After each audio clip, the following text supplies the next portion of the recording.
Marriage या marriage से जुड़ी हुई किसी भी बात को समझने के लिए हमें तीन चीज़ों की ज़रूरत पड़ती है। सेवन्थ हाउस, सेवन्थ लॉर्ड और सेवन्थ हाउस का कारक ग्रह। अगर ये तीनों ही अच्छी स्थिति में है तो हम कह सकते हैं कि आपके बर्थ चार्ट के अंदर मैरिज का प्रॉमिस बना हुआ है, यानी कि कुंडली में शादी का योग है। अगर योग है तो फिर हमें दशाएं ये बताएगी कि वो योग कब फलित होने वाला है, और ट्रांजिट हमें यह बताएगा कि उसकी टाइमिंग हमें कैसे करनी है। परंतु ये दशाओं का रोल तभी शुरू होता है जब बर्थ चार्ट के अंदर प्रॉमिस हो, अदरवाइज दशाएं कितनी अच्छी है कोई मायने नहीं रखती। अगर दशाएं भी अच्छी है, प्रॉमिस भी है, तब जाकर ट्रांजिट का रोल आता है। अगर ये दोनों ही हमें कमज़ोर नज़र आते हैं तो फिर ट्रांजिट का विशेष महत्व नहीं रह जाता।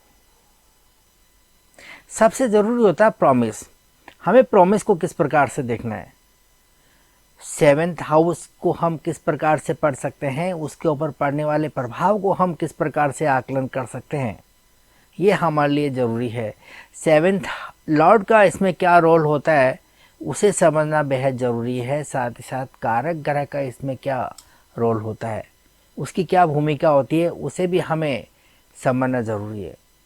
आज इस वीडियो में हम इन सभी विषयों को कवर करेंगे, परंतु आगे बढ़ने से पहले आप चैनल को सब्सक्राइब कर लीजिए, क्योंकि इस चैनल पर ज्योतिष से संबंधित इन्फॉर्मेटिव वीडियो मैं आपके लिए लगातार अपलोड करते रहता हूं, और आपका सब्सक्राइब करना प्रेरणा देता है अच्छा वीडियो बनाने के लिए और मेहनत करने के लिए।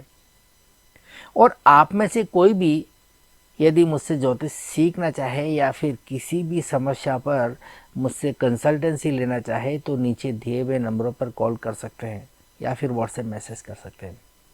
अब हम आते हैं आज के विषय की ओर और ये समझने का प्रयास करते हैं कि हम बर्थ चार्ट में प्रॉमिस को किस प्रकार से देख सकते हैं। अगर हमें कुंडली में वैवाहिक जीवन की स्थिति को देखना है तो हम सबसे ज़्यादा महत्व सेवेंथ हाउस को देते हैं। सेवेंथ हाउस को देखने के भी अलग अलग तरीके हो सकते हैं।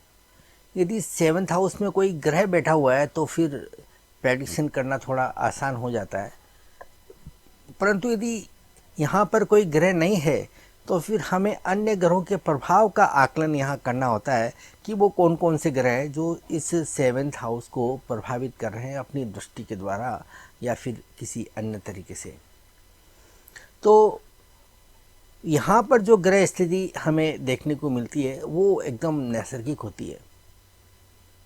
यहाँ पर आपके पूर्व जन्म के कर्म किस प्रकार के हैं, उसी कर्मों के आधार पर आपको यहाँ ग्रह देखने को मिलते हैं।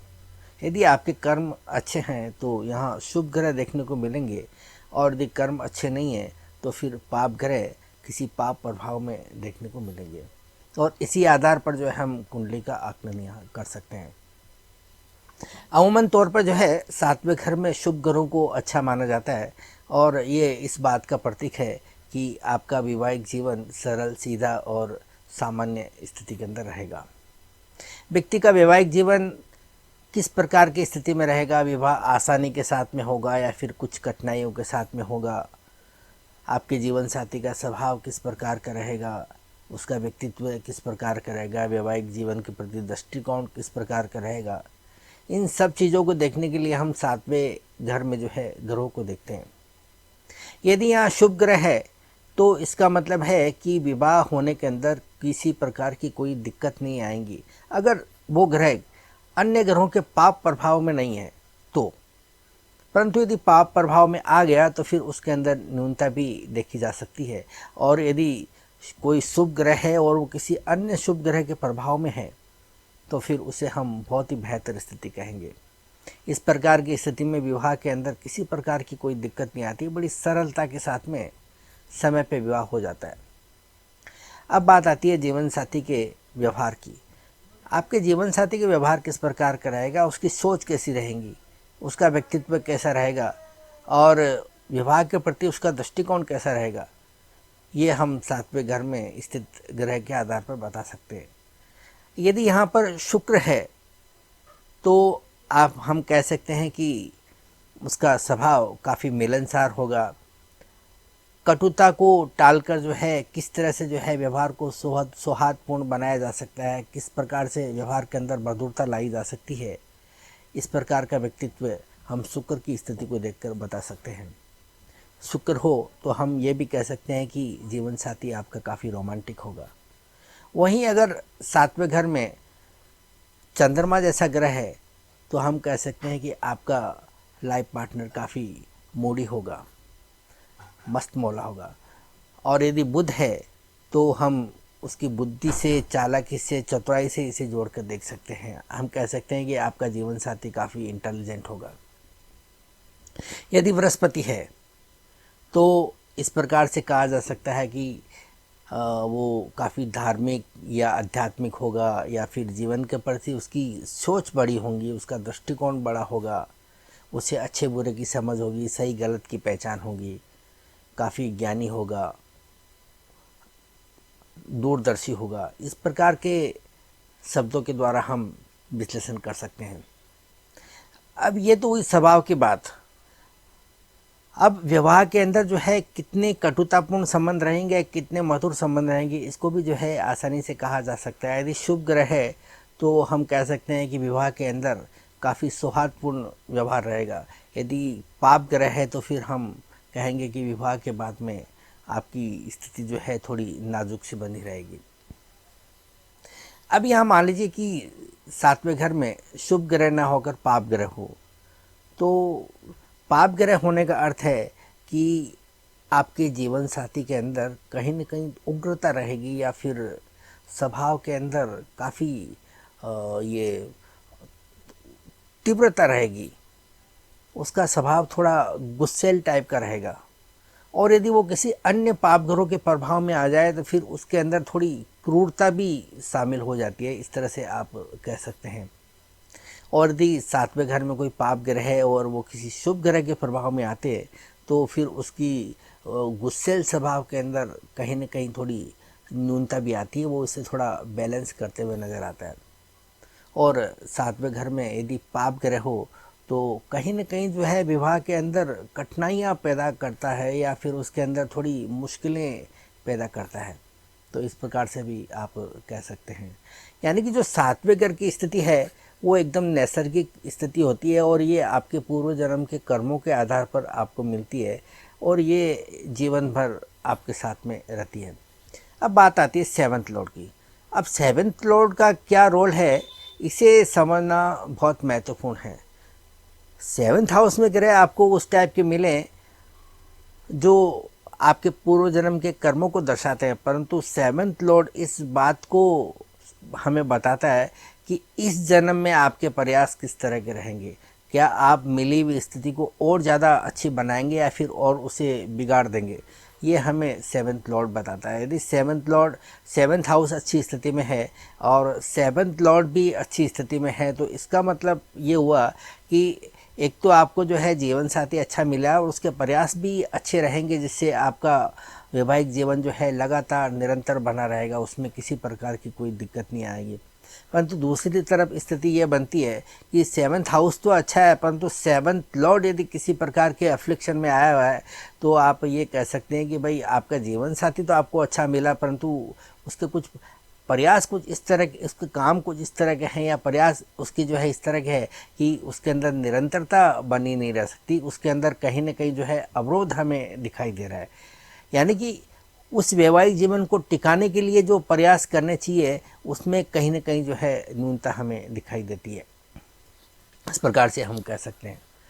अब कभी कभी सवाल ये आता है कि क्या दोनों के अंदर एक बॉन्डिंग या अंडरस्टैंडिंग देखने को मिलेंगी। इसको भी बड़ी आसानी के साथ में समझा जा सकता है। यदि सेवन्थ लॉर्ड और लगन दोनों में अगर किसी प्रकार का संबंध स्थापित होता है, जैसे कि मान लिया जाए कि सेवन्थ लॉर्ड जो है लगन के अंदर ही जाके बैठ जाए, या फिर लगन के ट्राइन यानी कि 5-9 के अंदर जो है ये सेवन्थ लॉर्ड हमें बैठा हुआ दिखाई दे, तो इस प्रकार की स्थिति में हम कहेंगे कि दोनों की जो है बॉन्डिंग काफ़ी अच्छी रहेगी। दोनों एक दूसरे के साथ में जो है मिलजुल कर अच्छी लाइफ जो है बिताएंगे। और यदि सेवन्थ लॉर्ड यदि लग्नेश के साथ युति में आ जाए, या फिर लग्नेश के जो है ट्राइन में आ जाए, या फिर लग्नेश के साथ जो है किसी भी तरह का संबंध बना ले, तो भी हम कह सकते हैं कि वैवाहिक जोड़ीदार के साथ में जो है आपकी बॉन्डिंग जो है बहुत अच्छी रहेगी, आप एक दूसरे को काफ़ी लाइक करेंगे। अब बात करते हैं हम कारक ग्रह की। जैसा कि हमें पता है कि सेवन्थ हाउस यानी कि विवाह का कारक ग्रह हम शुक्र को मानते हैं, और शुक्र यदि कुंडली के अंदर अच्छी स्थिति में है तो वो सभी गुण आपके अंदर मौजूद होंगे जो वैवाहिक जीवन को टिकाने के लिए ज़रूरी है। आप देख पाते हैं कि शुक्र जो है व्यवहार कुशलता का कारक है। किस तरह से जो है अपनी वाणी के द्वारा, अपने व्यवहार के द्वारा मृदुलता लाई जा सकती है, मधुरता लाई जा सकती है, ये हमें शुक्र बताता है। किस तरह से हम कटुतापूर्ण बातों को टालकर उसके अंदर मधुरता ला सकते हैं, ये हमें शुक्र बताता है। और वैवाहिक जीवन में जो रोमांस है उसको भी ये शुक्र दर्शाता है। तो शुक्र की अगर कुंडली के अंदर स्थिति अच्छी है तो वैवाहिक जीवन को टिकाने के लिए जितने गुणों की ज़रूरत होती है वो आपके अंदर मौजूद है, ऐसा आप कह सकते हैं। तो यहाँ शुक्र का काफ़ी महत्वपूर्ण रोल होता है। अगर शुक्र अच्छी स्थिति में है तो आपके अंदर इस बात की तरफ इशारा है कि आपके अंदर उन गुणों की मौजूदगी है जो वैवाहिक जीवन को टिकाने के लिए ज़रूरी है, और आप इस जीवन के अंदर अपने वैवाहिक जीवन में काफ़ी मधुरता ला सकते हैं, इस प्रकार से आप कह सकते हैं।